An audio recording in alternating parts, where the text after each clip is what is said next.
So here's a question that was presented the other day regarding discounting of cost on purchase orders, whether it is a percentage or a flat rate cost reduction in a PO. So what I've done is set up a purchase order, like a true value purchase order. I've entered in those items. These are the current catalog costs for those items. Then I came around and edited the freight to a negative value.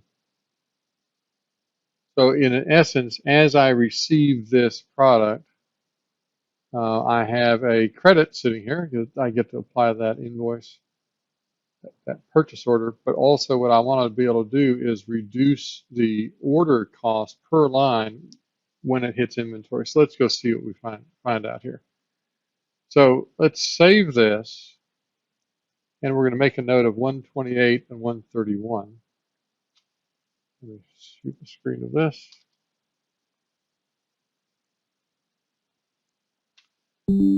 Got that.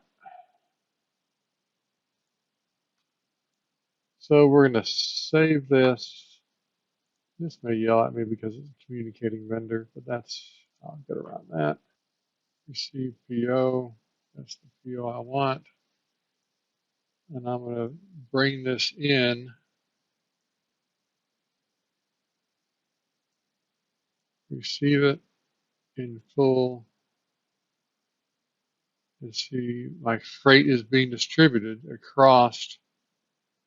So my total freight, yep, is affecting it, positive or negative. Select save. Let's check special orders, all that. That's fine. I don't need labels. Sure, I'll do a PO receipt, and then I can close this.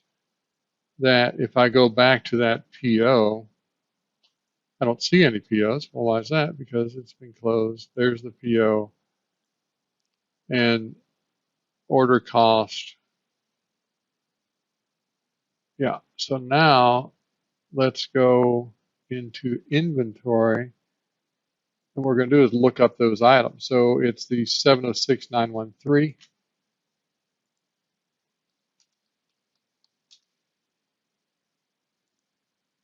It's the light bulb. I'm not interested in this value right here. I'm interested in reports, adjustments.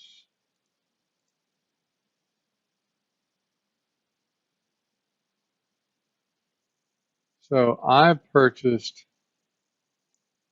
10 at 128 on the original PO.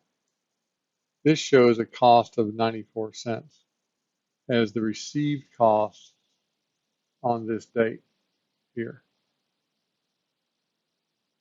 This was a original receiving of that unit into inventory.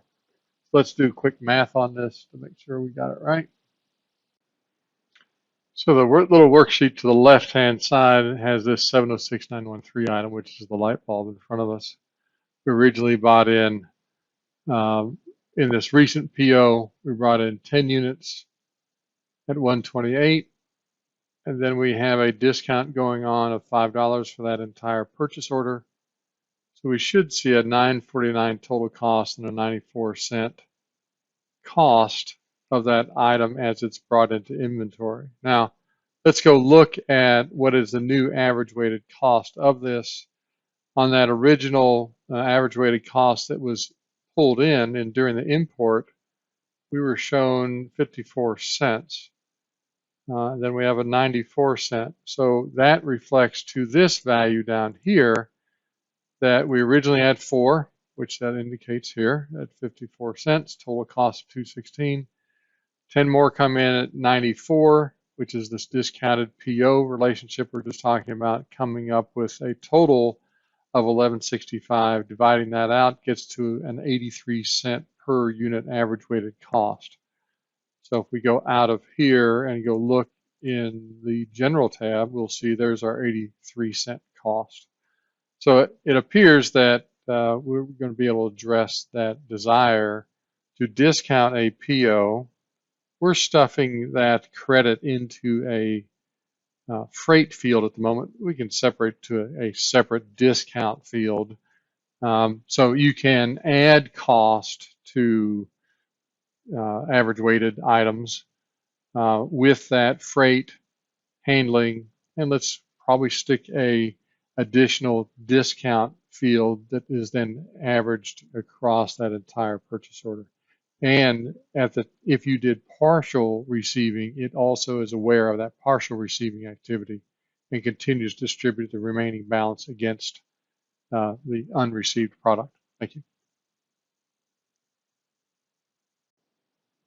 One other topic that needs to be raised at this moment regarding average weighted cost is the ability to edit the average weighted cost, simply what it is right now, but also if there were prior sales at an incorrect average weighted cost, those can also be changed. So inside this adjust cost button, here is the average weighted cost we were just talking about it was currently what it was. If we find that that data is incorrect, how do we fix historic data? Let's go see on this system if we have, yeah, we do have prior sales. And in fact, we have that sort of discrepancy here. I'm not sure of the historic side of, at one time it was $1.11, now it's 54 cents. That's to be judged yet. So if I find that, say, this product, which should have been a new average weighted cost of $1.03, so 103 is what I feel it should be. All right, that takes care of today's average weighted cost. That value would be reflected in inventory valuations, et cetera, based on average weighted cost. But I want to go back and change my historic sales because I know it was wrong and this fixes it. So how do I go change these values? Because right now our sales by class report or any supporting report is going to show an incorrect cost, at least as we perceive it today. So what I can do here is I'm going to choose select all. I'm going to pick all these invoices. Then I'm going to come up to here. I'm going to say new unit cost. It's going to be $1.03. As I select apply cost, yes, I would like to do this. Now all items with historic sales have been corrected to show an average weighted cost.